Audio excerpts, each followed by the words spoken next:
Hola a todos, ¿cómo están? Bienvenidos a esta nueva entrevista Top Finance de la Alianza de Valor Analytic con Renta 4 Global Fiduciaria. Como ustedes saben, una de las fiduciarias más innovadoras que tenemos en el mercado colombiano. Vamos a hablar hoy de mercados financieros, vamos a hablar de déficit fiscal, de la perspectiva de la economía del 2026 en Colombia, cuáles son las oportunidades y los riesgos que se ven desde el lado de los expertos. Me acompaña David Cubides. David, ¿cómo estás? Hola Rodrigo Millón, muchas gracias por la invitación. Gracias por acompañarnos. David es el economista jefe del Banco de Occidente. Tiene mucho conocimiento de los temas que vamos a hablar hoy y David, me gustaría que arranquemos hablando de la perspectiva de este año en general.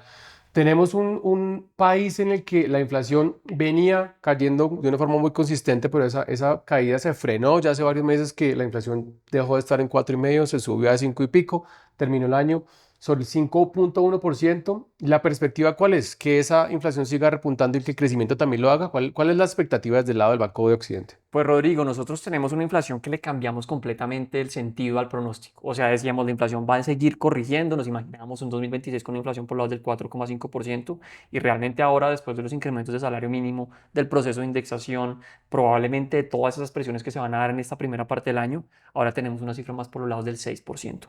Entonces, sí, efectivamente, una inflación que venía con una tendencia bajista, decíamos, nos estamos acoplando al ciclo de América Latina, al ciclo que se está viendo en todos los países emergentes, pero ahora más bien, Rodrigo, nos parecemos en algún momento como le pasó a Brasil en medio de esa subida de su inflación, que tuvieron que reaccionar el Banco Central de Brasil con una subida de tasas de interés. Pues bueno, ese pareciese que ahora es el caso de Colombia, donde el Banco de la República también tendrá que apretar un poco para intentar contener las expectativas de inflación. ¿Qué riesgo traslada a los mercados un alza a las tasas de interés en esa magnitud, además? Porque es que estamos viendo también algunos informes de bancos internacionales y de entidades internacionales que hablan de 6, 7, 8 incrementos. Para mí eso es muy sorprendente en tan poquito tiempo que haya cambiado el discurso. ¿Cómo se traslada eso a los mercados? Pues la verdad, Rodrigo, es que sí, o sea, antes, es que aquí pasamos de un movimiento de blanco a negro, o sea, la gente decía, bueno, es que se viene el ciclo de recortes, de repente un poco más pausado, pero siempre serán recortes, y ahora se está hablando de unas subidas muy fuertes. Pero es que también, ¿qué es el catalizador? Pues una subida que es la mayor subida histórica del salario mínimo. Entonces, pues, si usted dice que la subida no fue del 5 ni del 6 ni del 8 sino del 24, pues bueno, eso amerita también una subida de tasas de interés muy fuerte. Por supuesto, consecuencias sobre los mercados, pues lo que uno está viendo en el mercado de deuda pública, por ejemplo, aquí los mercados ya están priceando la subida de tasas o incluso más de esas que les estoy hablando del 11%. Se está hablando de una tasa de deuda pública, por ejemplo, bonos que vencen en 2036 por encima del 12,50%, que es una tasa a todas luces alta, y lo que significa pues es entonces un mercado que ha venido siendo castigado, lo cual no significa, Rodrigo, que allí no surjan oportunidades. De repente al 12,50 uno dice, allá hay un comprador, o de repente al 12,50 uno dice, oiga, Colombia empieza a ser interesante, pensando por supuesto en que el ciclo político más adelante empieza a ser, digamos, un poco más benévolo para los mercados. Entonces, unos meses muy complicados, el mes de noviembre, el mes de diciembre, en enero empieza a ser un poquito más positivo, pero por supuesto, pues una expectativa de subida de tasas de interés y con lo que sucede con los mercados, digamos, esa reacción en la medida que se atribuye esa desvalorización justamente a esa causa, pues nos imaginamos que allí las cosas no están muy bien, sin que más adelante pues puedan surgir unas oportunidades que siempre pueden ser interesantes. Así es. Mencionaste el caso de Brasil. Y yo he estado muy atento a lo que dicen los analistas y los informes en general de lo que pasó en Brasil y por qué el Banco Central de Brasil tuvo que subir las tasas al 15% si la inflación estaba al 5%. Y en realidad esto tuvo mucho que ver con un ataque especulativo. Ujú. Los inversionistas quisieron pedirle más deuda al Banco Central, al gobierno, y tuvieron que ajustar sus expectativas. Y los invito a que lo revisen en la página de valoranalytic.com. Hace unas semanas, a finales de diciembre, publicamos un informe sobre lo que fue la operación de PIMCO con el gobierno de Colombia, una colocación de 23 billones de pesos en TES, una colocación unilateral además. Y en ese momento yo hablé con el director de Crédito Público, con Javier Cuellar, y me reconoció, eso quedó escrito en la nota, que la deuda pública había tenido un inicio de ataque especulativo y que se intentó hacer también con el dólar. Ujú. Entonces yo estoy viendo que el escenario está cambiando, como que se están moviendo las arenas para reacomodar todo esto. Y este comentario iba a la siguiente pregunta y es, ¿cómo todo esto se está afectando por el tema del déficit fiscal? Tenemos un déficit fiscal eh, que mejoró tangencialmente por la operación de deuda que hizo el gobierno desde septiembre, pero la verdad es que sigue siendo muy alta. Tenemos la regla fiscal inoperativa desde el año pasado. em, Tenemos una perspectiva de que esas finanzas públicas no mejoren en el corto plazo.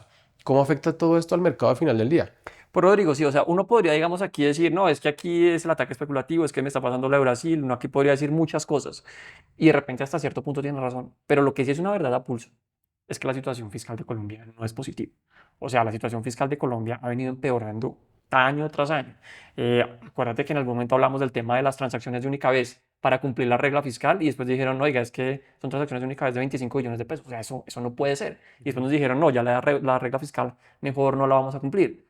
¿Y por qué no lo vamos a cumplir? No porque lo estemos haciendo muy bien, ¿sí? Tenemos un déficit fiscal que puede ser por encima de 100 billones de pesos. O sea, aquí cuántas reformas tributarias tendríamos que pasar para corregir ese monto, ¿sí?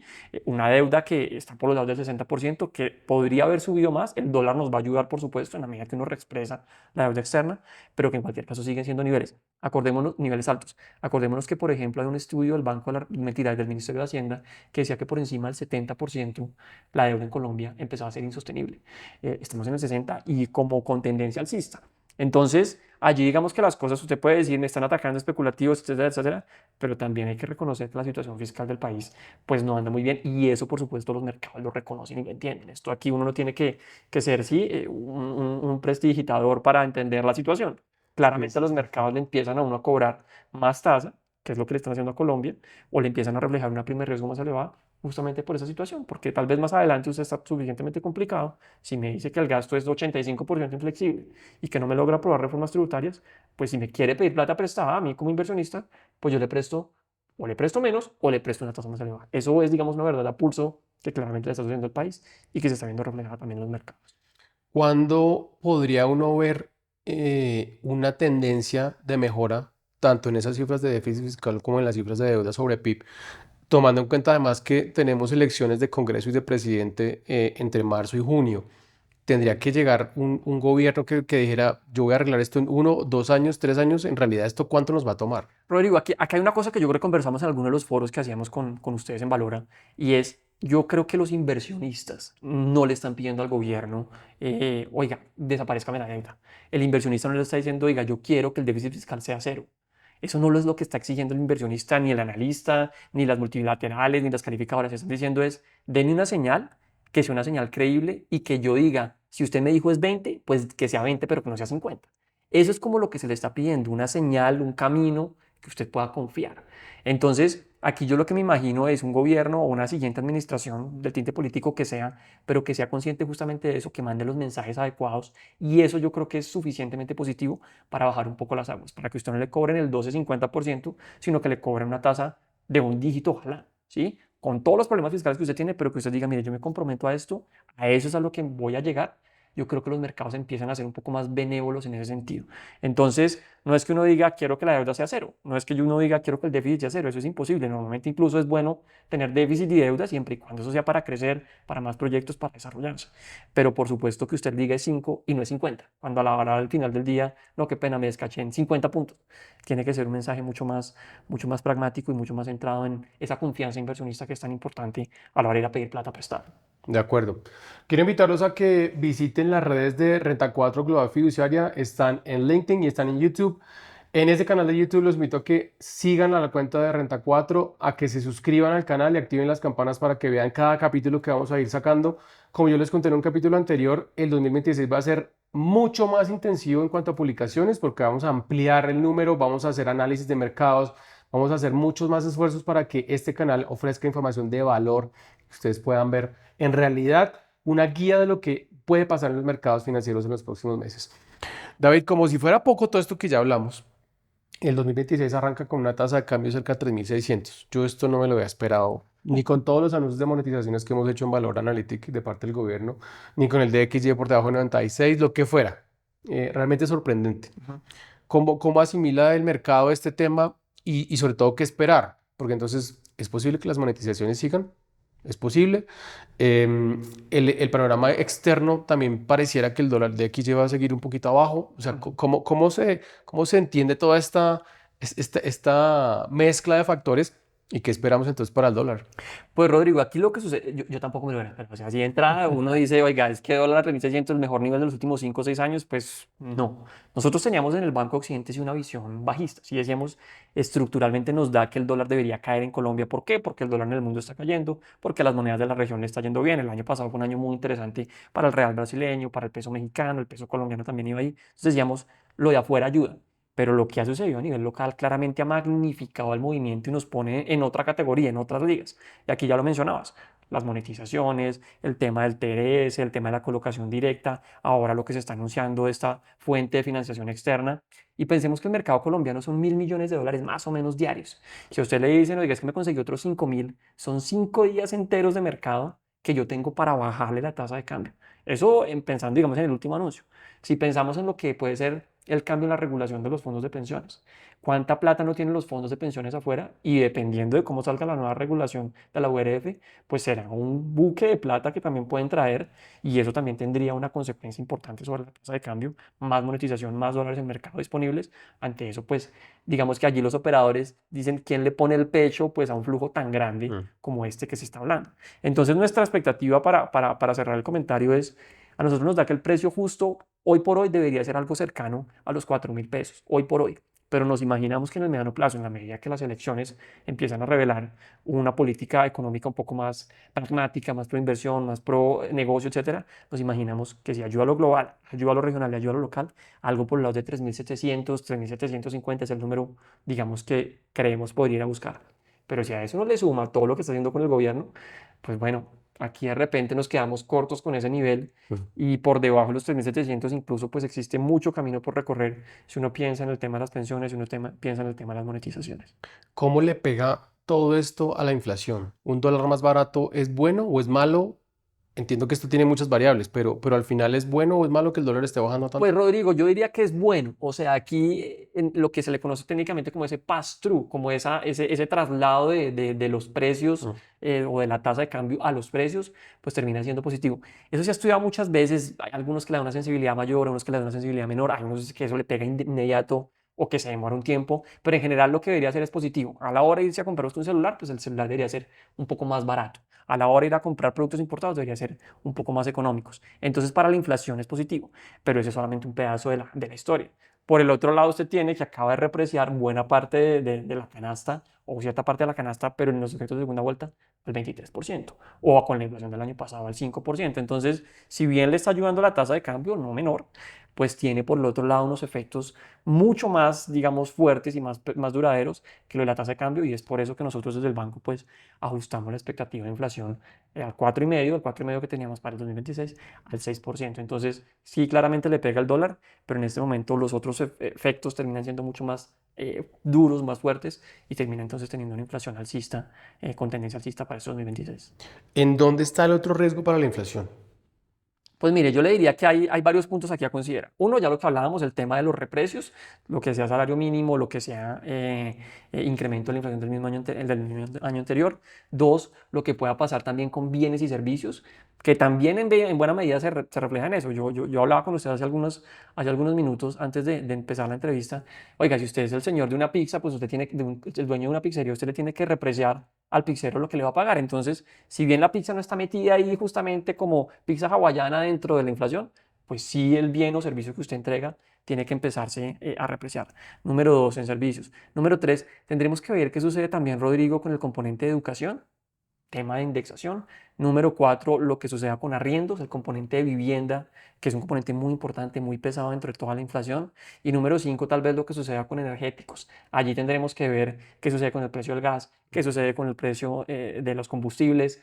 El gobierno va a seguir ajustando o no las tarifas. Ya hemos visto que recientemente hubo un anuncio de voy a seguir ajustando los precios de los combustibles, pero para cierto segmento en específico. Mm. Entonces, ese es como el otro punto a monitorear para la inflación en este año, con consecuencias, por supuesto, también sobre la política monetaria.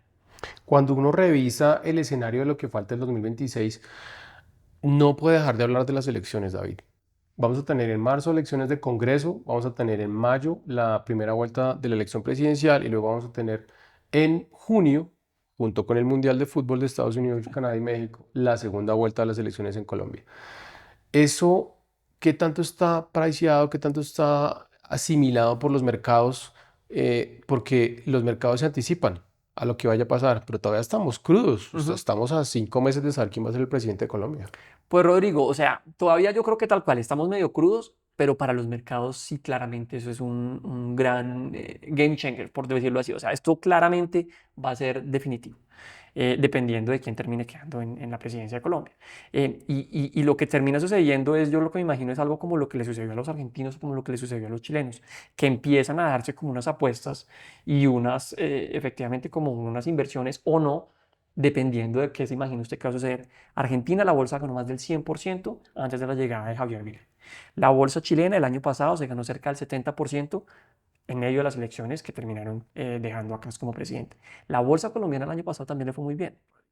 Entonces, los mercados tal vez están empezando a decir, oiga, hay unos activos que están muy baratos, hay unas oportunidades muy interesantes y yo compro la tesis, compro la idea de que Colombia eventualmente va a tener un giro o no, o va a tener una política que va a ser suficientemente pro empresa, pro inversión, para que algunas acciones se recuperen o no.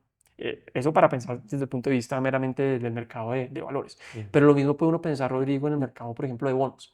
Oiga, las tasas que estamos pagando en Colombia son las tasas que iremos pagar estructuralmente o nos están cobrando una prima por el manejo fiscal que se está haciendo o por el ataque especulativo que algunos dicen que está sucediendo. Si uno le dice que estamos pagando una prima y que eso se va a corregir, de repente hay oportunidades muy interesantes de compra. Entonces usted dice, oiga, Colombia lo compraron todo el año pasado en el mercado de renta variable, de repente Colombia existen oportunidades en el mercado de renta fija, en el mercado cambiario ya lo hablábamos, de repente puede haber una caída o no dependiendo de qué movimientos tenga el gobierno, pero entonces en general las elecciones sí claramente van a ser definitivas a la hora de esas apuestas que los inversionistas empiezan a hacer desde ahora. Acuérdense que uno a la fiesta no quiere llegar de último cuando ya pagaron la música y quitaron la champaña. Usted quiere llegar antes, ojalá a la fiesta que esté iniciando, porque allí es cuando mejor se pone la fiesta. Probablemente también puede pasar algo así en Colombia. Los inversionistas empiezan a hacerse ideas de lo que puede suceder y ante eso empiezan a apostar activos colombianos. Ya nos dice más o menos una visión de dónde pueden estar las oportunidades, pero ¿qué están recomendando ustedes desde el lado de mercado activo pues abierto? ¿Más renta fija o ya la fiesta se está acabando ahí? La fiesta, diste una guía de que la fiesta puede arrancar por el lado de la deuda pública colombiana, pero ¿para dónde la están viendo? Pues Rodrigo, yo creo que todavía en este 2026 hay valor en el mercado de acciones. O sea, esto más allá de ser una recomendación o no, sí creo que los fundamentales dan para decir, hay acciones que siguen siendo muy interesantes cuando usted las compara con acciones pares, por decir cualquier cosa. La acción más importante de Colombia, que fue en su momento la más importante de Colombia, del sector petrolero, cuando uno la compara con acciones pares, pues uno dice, ahí hay mucho valor. Por supuesto, si a una siguiente administración le gusta el sector petrolero. Si no le gusta y no quiere hacer nueva exploración, no quiere hacer absolutamente nada con ello, pues de repente incluso lo que hay es downside para esa acción. Eso solamente para mencionar alguna aquí y sin mencionar nombre. Pero el mercado de renta fija, misma historia, Rodrigo. Uno puede decir, oiga, está en un nivel en donde Colombia está pagando una tasa de interés muy alta. Puede que suba más. Pues de repente, si usted llega con un mensaje en donde no le gustan los inversionistas, no le gusta respetar la institucionalidad fiscal, no le gusta la independencia del Banco de la República, pues de pronto esa tasa puede estar muy bajita frente a lo que puede ser. Pero si usted le crea una tesis en donde dice, oiga, Colombia va a empezar a manejar un mensaje mucho más pragmático, a acercarse al inversionista, a entender que pues de eso también depende buena parte del financiamiento, pues usted dice, de pronto esa tasa puede caer y hay oportunidades. Entonces, dependiendo de la tesis que uno crea, uno puede decir, allá hay oportunidades o no, dependiendo del mercado. Nosotros estructuralmente creemos que en Colombia hay oportunidades, no solamente en este mercado financiero, sino desde el punto de vista real también. Hay unos sectores que son interesantes para nosotros en mediano y largo plazo. Sectores como cuáles, justamente el sector energético, que ha estado tan castigado durante tanto tiempo, ante un cambio en la política puede ser un sector interesante. Sectores como construcción, que han estado tan castigados los últimos años, Rodrigo, de repente pueden ser unos sectores, subsectores allí muy interesantes. Infraestructura, por supuesto, dependiendo de qué nueva visión y qué nuevo mensaje quiera usted darle a sectores como eso. Entonces, oportunidades hay muchas, dependiendo usted qué visión tenga de país y de cómo van a salir las cosas más adelante, pero claramente pues nosotros creemos que hay valor atrapado todavía en Colombia. Sí, y aquí quiero reiterar un mensaje que yo he dicho muchas veces, casi en todos los capítulos. Aquí no estamos dando recomendaciones de inversión.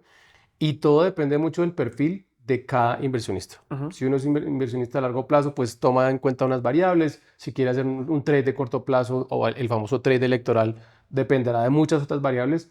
Pero lo que intentamos es dar ese mapeo general para entender lo que viene y cómo se va a comportar el mercado financiero y la economía colombiana durante 2026. David, gracias por tu tiempo. Rodrigo, muchas gracias por la invitación. Los invito a que nos acompañen de nuevo en las redes de Valora Analytic. Vamos a seguir publicando, como les decía, muchas más entrevistas top finance de esta alianza con Renta 4 Global Fiduciaria, tanto en las redes de Renta 4 como en las redes de Valor Analytic. Y nos vemos en un próximo capítulo. Un abrazo para todos.